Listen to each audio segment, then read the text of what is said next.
हुनरमंद मोहम्मद जावेद के हाथ गुज़श्ता 20 साल से दस्ती पंखे बनाते चले आ रहे हैं। 3 पुश्तों से पंखा साज घराना पेशावर की उन रवायात का हिस्सा है जिनकी कदर वक्त गुजरने के साथ बढ़ती चली जा रही है। लोड शेडिंग के औकात में दस्ती पंखों की मांग बढ़ जाती है, जिन्हें खास महारत और तरकीब से तैयार किया जाता है।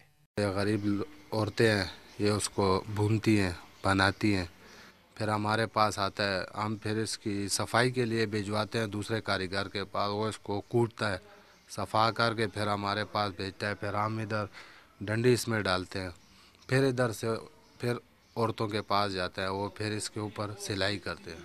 पेशावर के बने हुए दस्ती पंखे सिर्फ पेशावर ही में नहीं बल्कि बैरून मुल्क में भी मकबूल हैं और बतौर सौगात भी खरीदे जाते हैं।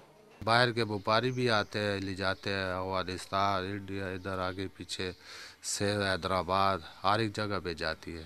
जो लोड शेडिंग का मसला है, इस मसले ने इस कारोबार को चमका दिया है।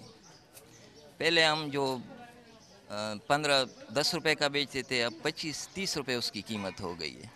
डिमांड भी इसका ज़्यादा हुआ है। दस्ती पंखा लोड शेडिंग के औकात में गर्मी की शिद्दत से निमटने का बाकिफ़ायत जरिया है, जिनकी मकबूलियत और अफादियत माजी के मुकाबले हाल में ज़्यादा महसूस की जा रही है। गर्मी है, बच्चे होते हैं घर में, किसी का है कोई ले सकता है, जनरेटर कोई नहीं ले सकता। अब दस्ती पंखा लोग ले सकते हैं, उसी यूज़ कर सकते हैं और तो कुछ नहीं कर सकते। दस्ती पंखे लेके बैठे होंगे सारे दिन के टाइम भी, और रात को तो ये है कि रात को तो लाजमी लोड शेडिंग की वजह से नींद भी सही नहीं कर सकता इंसान। तवानाई के बहरान में दस्ती पंखों पर इन्हिसार ज़रूरत, मजबूरी और बेबसी का मुँह बोलता सबूत है। तहम एक कदीम रिवायत असली ज़रूरियात की शाना बशाना खुद इन्हिसारी की रोशन मिसाल भी है। ऐन मुमकिन है कि हमारी रिवायात ही में जुमला मुश्किलात का हल पोशीदा हो। Yasin Kamran, Dawn News, Peshawar.